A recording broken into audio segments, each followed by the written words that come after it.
In the final years of the Second World War, the world was engulfed in flames. It was 1944, a turning point in human history.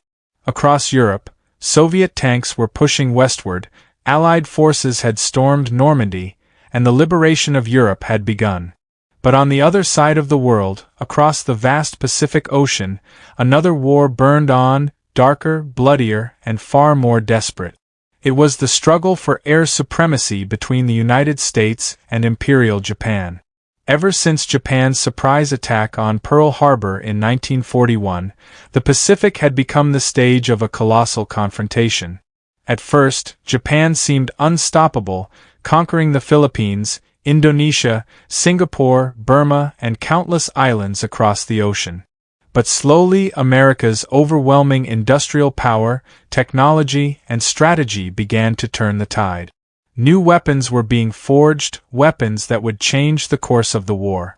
Among them, one name would rise above all others: the P-51 Mustang. The Mustang was more than just a fighter plane. It was a symbol of speed, precision, and dominance in the sky.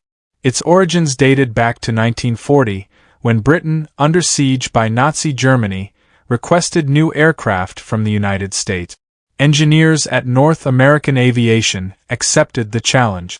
The first designs were modest, even disappointing, until they installed the legendary Rolls-Royce Merlin engine, the same power plant that made Britain's Spitfire famous.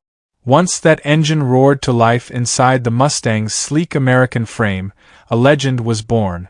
The Mustang could fly at nearly 700 kilometers per hour and cover over 3,000 kilometers, enough to escort bombers from distant islands all the way to Tokyo and back. At first, these fighters dominated the skies of Europe, protecting massive bomber formations like the B-17 Flying Fortress and the B-24 Liberator. But by late 1944, as the war in Europe neared its end, U.S. commanders turned their attention to the Pacific. It was time for the Mustang to face a new enemy, Japan's Air Force, and its once feared Mitsubishi A6M0. The Zero had ruled the early Pacific skies. It was light, agile, and deadly, but weakly armored. Now, as Japan's fuel and materials dwindled, the Zero's days were numbered. The Americans needed an aircraft that could fly farther, hit harder, and survive longer. The answer was already waiting: the P-51 Mustang. In early 1945, the United States launched one of the bloodiest battles in the Pacific, the assault on Iwo Jima. It was a small volcanic island, but its strategic value was enormous. From there, the Mustangs could finally reach Tokyo. The battle for Iwo Jima was brutal beyond imagination. The Japanese fought to the last man, over 20,000 defenders perished. But the Americans prevailed, and immediately began transforming the island into a massive airbase. Soon, silver-winged Mustangs took off from its runways for the very first time. Their mission: to bring the war to Japan's heart. Many of the pilots were veterans from Europe, calm, determined, and battle-hardened. At dawn, the roar of engines filled the air as formations of P-51s rose into the pink Pacific sky. Their destination: Tokyo, 6 hours away. Japan's Air Force by then was exhausted, short on fuel, and manned by increasingly inexperienced pilots. But their spirit remained unbroken. For them, defending Tokyo wasn't just a duty, it was a matter of honor. They were willing to die as kamikaze pilots if needed. But against the Mustangs, even courage had limit. The Mustangs were too fast, too high, too precise. One Japanese officer later wrote, "Our Zeros could not catch them. They saw us first, struck first, and vanished into the sun." This was a new era of aerial warfare. America was now fighting not just to bomb cities, but to control the skies themselves. The Mustang wasn't only a fighter, it was also a scout, an escort, a guardian. Every mission it flew brought the U.S. closer to victory.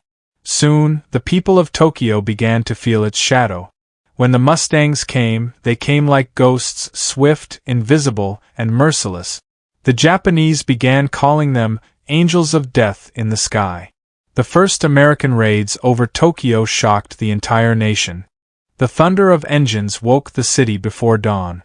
People ran for cover as the sky filled with the glitter of sunlight reflecting off silver wings.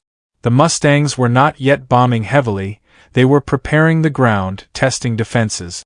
But within weeks, full-scale raids began. They escorted B-29 superfortresses, massive bombers carrying tons of incendiary explosive. Then came the night of March 9, 1945, one of the darkest nights in Tokyo's history.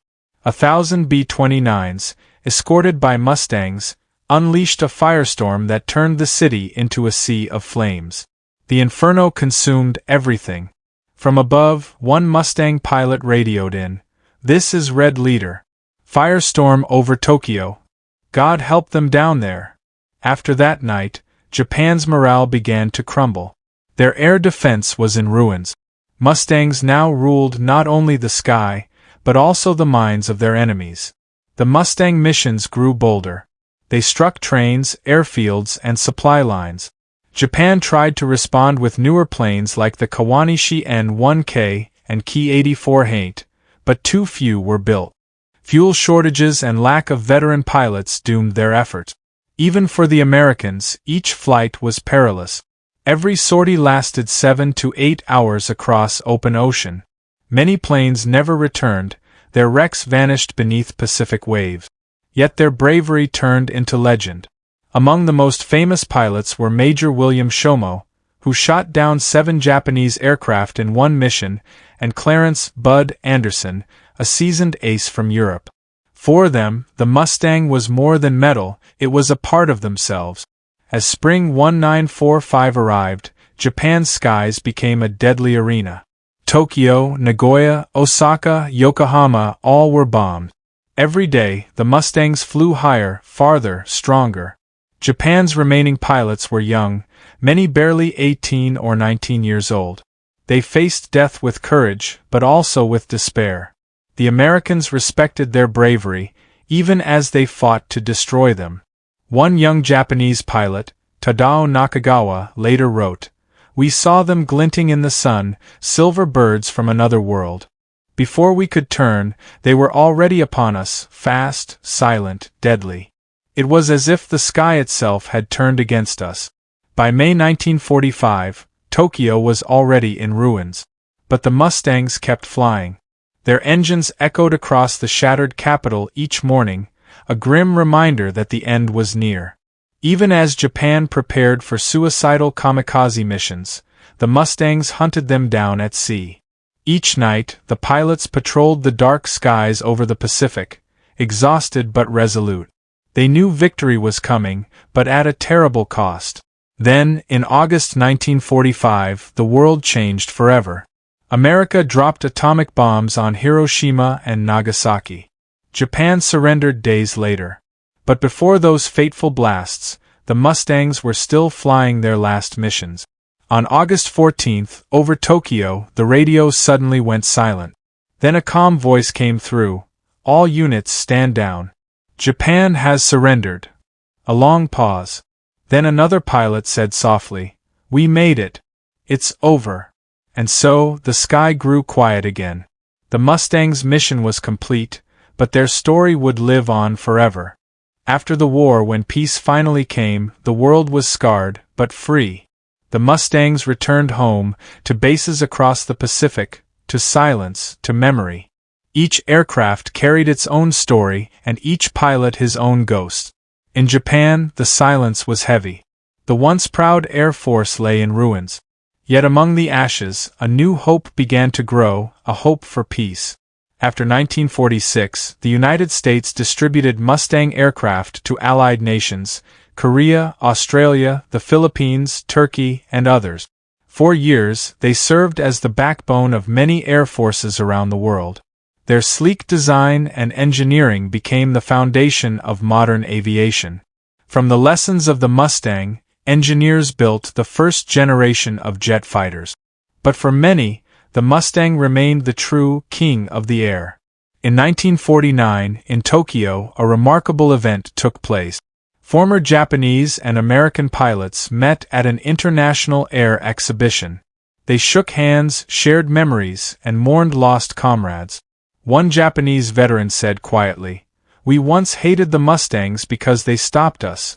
But now I understand they were the ones who ended the war we could never end ourselves." Those words captured the spirit of reconciliation. The legacy, the P-51 Mustang, was not merely a weapon.